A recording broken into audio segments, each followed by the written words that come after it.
Okay, so let's hope I'll manage to speak in 7 minutes. But so Dr. Araya was presenting the framework, how we can come together, united, and do some work. So, okay, all right. Dr. Araya was talking about frameworks and concept, how we can work together, united. So he criticized Eritrean groups and special interest groups for being fragmented. I have a different view. I believe that we need to listen to each other. Yesterday it was said, we need to listen to traumatized people. We need to listen to the grievances of women and other groups like youth and marginalized groups. This is not happening, and the reason why we are not united because we don't take time to listen to each other and to also speak about our experiences. Women have different experience than women. Our experiences with this regime is very different. And so the experience we make with our male activists is, let's go and we will discuss about it when we are in Eritrea. And this is not going to happen. We are not accepting this. We are saying enough is enough from our side. We want change now. We want you to be sensitized. We want you to understand that we have taken our space and room.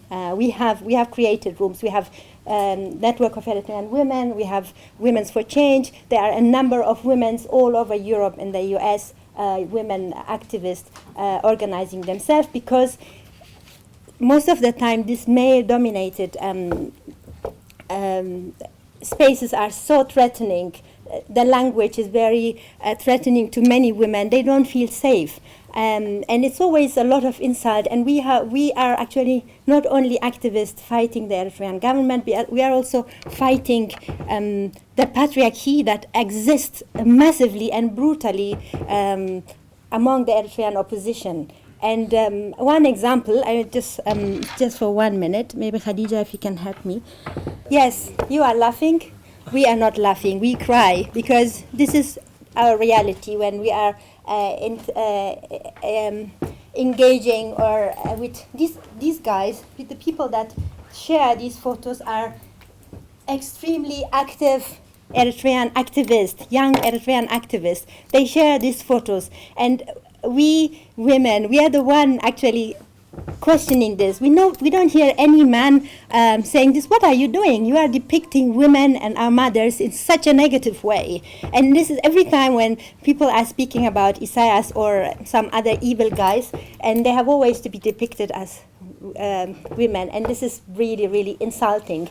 And so this is why working together in the diaspora is very difficult, and this is not only applied to women. It also other groups like women, minority, marginalized groups.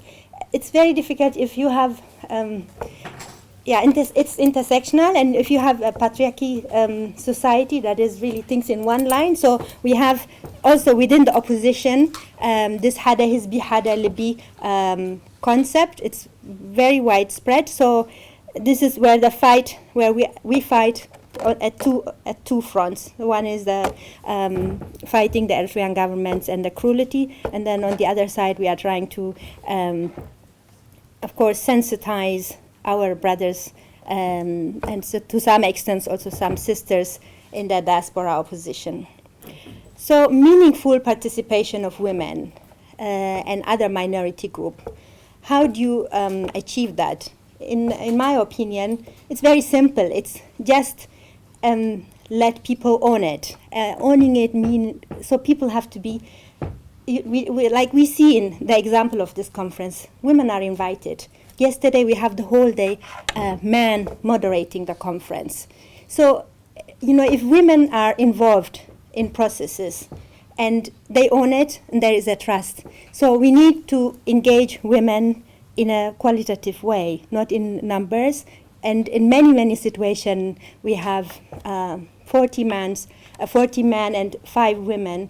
And when we questioned this, they told us, when we questioned gender equality and we need to speak about women's issue, they said, why don't you take your time during lunchtime, during lunch break or breakfast. This is a good time to talk about women issue. No, we don't want to talk during break time. We want also men to be, our brothers to listen to these, to our grievances.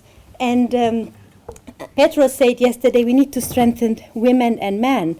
We need to emancipate, and I will add to it, we need to emancipate Eritrean men to accept gender equality and women's advancement. So that's where we are. And I have in my paper, there are different levels of meaningful participation. And I have outlined them, but I guess I don't have that much time, so I need to stop here. Yep, right. We'll have some...